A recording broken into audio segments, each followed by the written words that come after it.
The hum of the engine filled the air as Sergeant Marcus Green drove down a quiet highway, focused on a mission that meant everything to him.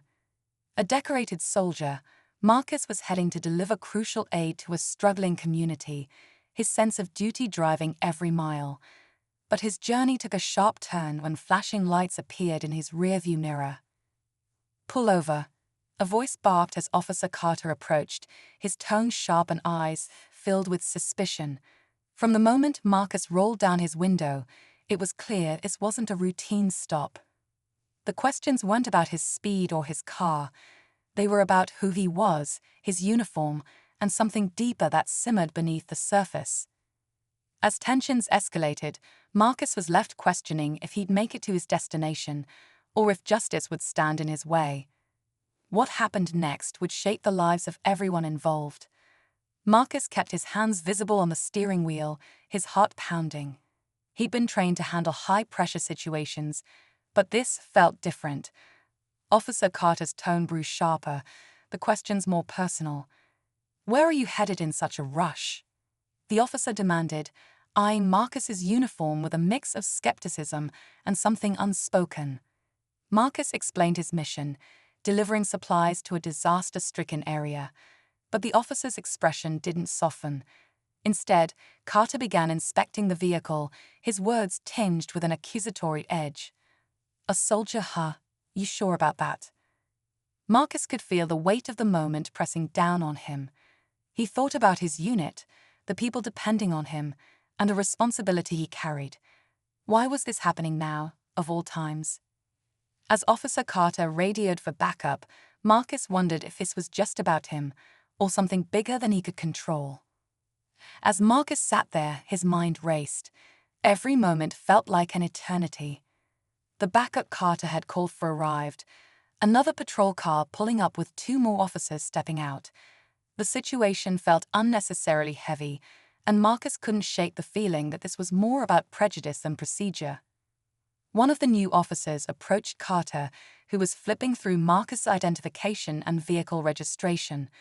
"What's the issue here?"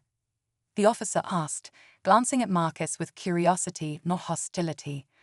Carter muttered something under his breath, pointing at Marcus's uniform and the bags of supplies in the back seat.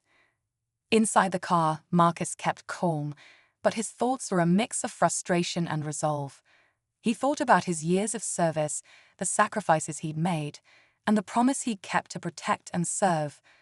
Meanwhile, a small crowd had begun to gather nearby, their murmurs adding another layer of tension. The mission clock was ticking, but Marcus's path was anything but clear. Marcus clenched the steering wheel, his composure unwavering despite the rising tension. The lead officer began rummaging through his words, making vague insinuations about Marcus' purpose. "Why all the supplies? Are you sure this isn't some kind of cover?" Carter's tone carried an edge of accusation, his eyes narrowing as he scanned Marcus's face. The murmurs from the growing crowd turned into quiet discussions. People began recording on their phones, sensing something wasn't right. One voice from the crowd called out, "Leave him alone, he's a soldier," but it was quickly drowned out by the commotion. Marcus looked at the clock on his dashboard. He was running out of time, and the weight of his responsibility bore down harder. "Officer," Marcus began calmly, "those supplies are for people in need. Lives depend on this." But Carter wasn't listening. Instead, he signaled to the other officers, his intentions unclear. In that moment, Marcus realized he wasn't just fighting for his mission. He was fighting for his dignity and his right to move forward. Just as Carter motioned toward Marcus's car, a voice crackled over his radio. "Dispatch to Officer Carter, stand by. We've received a call regarding the soldier you've detained." Carter hesitated, his hand hovering over his belt as he glanced at the radio, then at Marcus, whose calm exterior masked a storm of emotions. The backup officers exchanged uneasy looks as the dispatcher continued. "The individual in question is confirmed to be Sergeant Marcus Green. He's on an authorized mission delivering emergency aid. Let him proceed immediately." For a moment, it seemed like the tension might dissolve, but instead of backing down, Carter's jaw tightened. "Tell them we're still verifying," he snapped, his voice sharp with defiance. Meanwhile, a man from the crowd stepped forward. "I know him," the man shouted, holding up his phone. "He's a local hero. Look, it's all over the news." Carter's face darkened as the situation began spiraling beyond his control. The crowd grew louder, their frustration rising, while Marcus remained locked in the middle of an escalating storm, unsure of what would happen next. Carter's grip tightened on his flashlight as the crowd pressed closer, their phones capturing every moment. "Step back," he barked, but his voice lacked the authority it once carried. The man who recognized Marcus didn't waver. He pushed forward, his phone screen glowing with a news article showing Marcus in his uniform, shaking hands with community leaders after a successful mission. "This man is a soldier and a hero," he said firmly. For a moment, the tension reached its breaking point.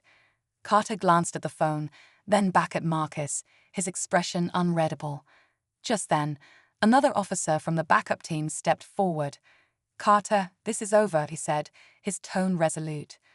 "We've confirmed his identity, and you're out of line." The words hung heavy in the air. Carter hesitated, then reluctantly stepped back, his face flushed with frustration. Marcus, finally free to speak, stood tall. "I don't know what this was about," he said, his voice steady, "but I have people waiting on me." As Marcus returned to his car and drove away, the crowd cheered, their voices a mix of relief and triumph. But just as the scene seemed to calm, Carter's superior arrived, pulling him aside for a quiet but stern conversation. Justice had started to hit harder than anyone expected.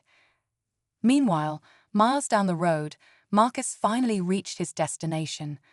The supplies he delivered were met with gratitude and hope, but the journey left a mark, a reminder of the battles fought not just on the front lines, but in everyday life.